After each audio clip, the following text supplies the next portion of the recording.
Hello, you're back. I don't know if I'm going to keep doing these cooking videos because honestly, it's really hard for me to multitask. Wait, where's my astrology book? But we're going to talk about April predictions for astrology and all of the events. However, the two most notable events of April 2024 astrology will be Mercury retrograde Aries and the solar eclipse in Aries. Not to mention, the solar eclipse on April 8th will be conjoined Mercury retrograde, which in my opinion feels like an expose and an all-tell think piece in everyone's life, depending on which area of their life it's active in. So I'm going to do in-depth horoscopes on Patreon.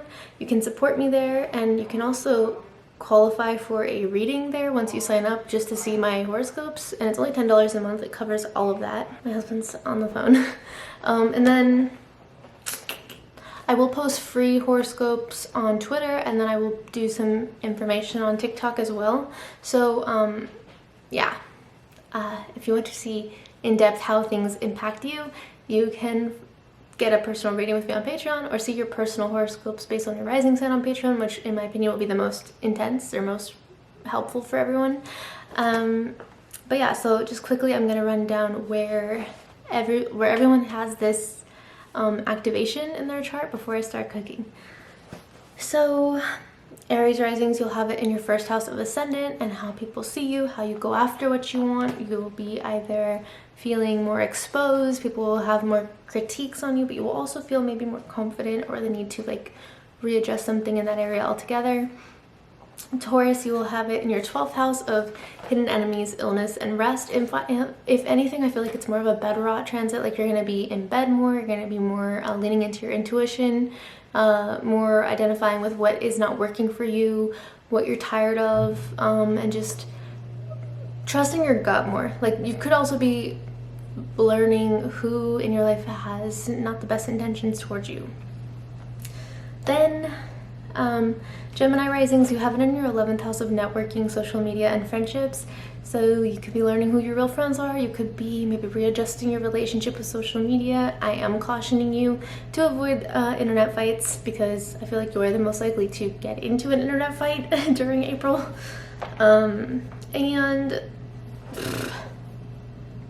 Cancer risings, it'll be in your 10th house of career and of reputation. So people will maybe be gossiping or trying to project or tell you who you are, but you're also kind of readjusting where you want to be and who you want to be. So you could be changing your career altogether, you could be putting someone in their place, and you could just be setting the record straight. Leo risings, it'll be in your 9th house of travel, of education, and of philosophy. So you could either be changing maybe something major like your political views or your philosophical views on life, or maybe you could be changing your major in college if you're in school, or you are most likely to maybe notice some situations around travel, whether you're booking a vacation or you're having like flight delays and like nuanced or annoying things like that. Virgo risings, wait, I think I messed up at one point. Okay, Virgo risings, you have it in your 8th house of other people's money, of credit cards and loans. So you could be like, wow, I really should pump the brakes on how much I put on my credit cards. You could be wanting to pay off a loan, you could be wanting to pay off a debt, minimize a debt, or you could also be noticing that like certain people feel really controlling or obligated to tell you what to do based on like they did some kind of act of kindness for you, and you might have to reestablish boundaries. And you could also be noticing how much energy you put towards others you might not always get back. So you could also just be like reassessing relationship dynamics. Libra risings, it'll be in your 7th house of relationships and interactions with quite literally everyone. So you could feel like information about other people is very exposing. You could also feel like who you've put a lot of value into, maybe you're changing who that is, maybe you're changing who has access to you. And then Scorpio risings, it's in your 6th house of work, daily routine, health, and exercise. You could just like try to be going back to the gym more, changing which gym you go to, trying to eat more whole foods just because you want to like boost your mental health, you know, and it might not even be for like a physical goal, but it's okay if it is also. It could also be like minimizing or lowering a bad habit, like acknowledging maybe I drink too much wine, and then, you know, switching to sleepy girl mocktails. Like exactly what I did. And then Sagittarius risings, it's in your 5th house of fertility, marriage, children, and passion. I'm not saying you're going to get pregnant or get married, but I am saying that you will be reassessing who and what you love, and maybe changing a hobby. Maybe you had a big hobby and then you no longer feel that great about it. Now you're going to change your hobbies. Maybe you're altering something within your relationships. Maybe you are having a talk with your partner about like what you guys want in the future. If you do want kids or marriage, those could pop up, but obviously like a general reading covering just rising signs isn't going to determine how specific that will play out for you, so take that with a grain of salt. Capricorn risings, you'll have the solar eclipse and Mercury retrograde in your 4th house, so there could be some news happening around your family, maybe some drama with family. You could be having dynamic changes with who you live with, where you want to live, or essentially just having heavier conversations with family in general. Or maybe like a family member has news that they're sharing with you. That could also be it.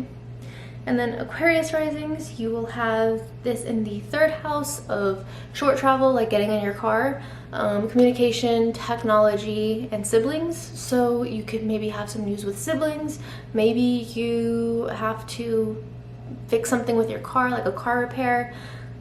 Or maybe you got into an online fight. So again, like just be mindful of like what you post online right now, because like you specifically and Gemini rising specifically are more likely to have like internet drama for no reason. And then Pisces risings, you will have this in your 2nd house of what is in your bank account currently and who you place a lot of value and importance onto. You could maybe be learning like, oh, maybe I should like clean up my spending habits, or maybe I should change how much time I devote to this person or this thing, because I don't always feel like I am left feeling fulfilled afterwards. I'm left feeling more drained. So you could be changing that as well. So anyways, that was the rundown. Now we will do the cooking stuff. Okay, I'm not sponsoring this video. I'm not gonna show you guys. I'm actually canceling this. It's fun, but I just, realistically, I don't think it's gonna be, it. I think I have more fun picking out recipes or creating them, but it was fun to like learn how to do stuff. So the first step is to make a crostini. I don't know. Okay, so the solar eclipse, the biggest thing that I'm noticing about it is that not only is it an Aries on April 8th, but it's also going to be conjoining Mercury retrograde Aries. And in my opinion, like this lunar eclipse in Libra on March 25th was pretty anticlimactic in the sense that it's a more deeply personal eclipse where people are looking inwards and reflecting on their sense of self. So in my opinion, it's less chaotic, it's less dramatic. However, the solar eclipse in Aries is packing a punch. I don't know, I'm waving a knife at you. But yeah, so in my opinion, the solar eclipse is going to be more drama filled. People are going to be more idle, and people they have time. Like they have time on their hands to start, in my opinion, it feels like it's a bunch of people walking around trying to expose people as much as possible. It's almost like a game. Like how many people can we expose as fast as possible? And I don't necessarily... Wait, am I supposed to be making... Okay. I was like, am I supposed to be making mashed potatoes? Because I am not cutting these for anything else. But, so the houses that I talked about earlier, like when I read you where it's going to impact you, that's your area of like being exposed, not only to yourself, but to people around you. This could mean people trying to say something about you, whether it's true or not. I don't really feel like it's necessarily going to be rooted in truth as much as it's just like who can be the loudest. By the way, do you like my shirt? If you're a Stephanie Garber girly, it says heroes don't get happy endings. Once upon a broken heart. Ava Jax is endgame. Anyways. What else? However, I do feel like people are going to be super reflective, almost paranoid on the solar eclipse. And my advice to you is pick your battles. You really don't have to be around everyone. In fact, it's probably better if you're not around anyone. And of course, like, the implications of an eclipse will go for like a 6-month period. So like themes around this eclipse season will be revisited in the fall. Although there will be an eclipse in the fall in Pisces, which will be interesting. Because usually eclipses are back and forth between the two signs that are typically where the nodes are in. But this one's not. This one's in Pisces, so that will be interesting. But yeah, and I also don't want to make it sound like everyone's getting exposed. For you, it could be like other people around you or other situations around you are exposed to you. It doesn't necessarily have to be like you on the chopping block. However, like if you have been messy lately, if you don't have the cleanest track record, yeah, like it might be you.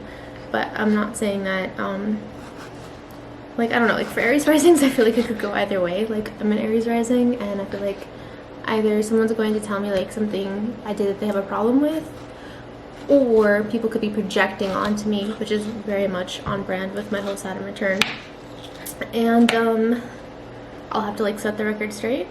I just think we're all gonna be like people in an audience that are sitting there with their popcorn, and hopefully you know, we're just not the form of entertainment everyone else is seeking, because people are seeking someone to entertain them. They're seeking, like, I don't know, like with all the speculation right now in the news, themes that are already trending right now, there might be more information surfacing. Like, eclipse season always exposes people. It always brings out weird energy. Like, I think right now people are exposing like the royal palace, and people are exposing Dan Schneider, although like that's not new. He's been creepy. But anyways, still very sad to like hear people's stories and stuff. But those might continue to be like more stories might be coming to light, the kind of thing. But yeah, my advice for April is to focus on yourself. Honestly, like one thing that I've noticed with eclipse season is like a huge news will circuit, and then everyone feels compelled to have an opinion before they even know what they're saying in the first place. Like, they don't do their research, they don't know what they're talking about. And that typically will always be when, you know, karma gets you. Look at my eyes. I'm crying. I'm cutting onions.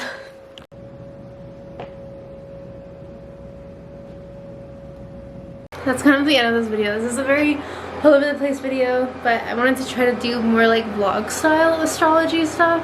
So let me know if you like that, because in the future I just walked up the stairs. That's where I'm at fitness wise. But yeah, if you like that, let me know, and maybe I will start doing like more vlog fused astro content. Maybe my next video will be like a tarot video, but like vlog style. I don't know. But thank you for watching, and all my links are listed down below.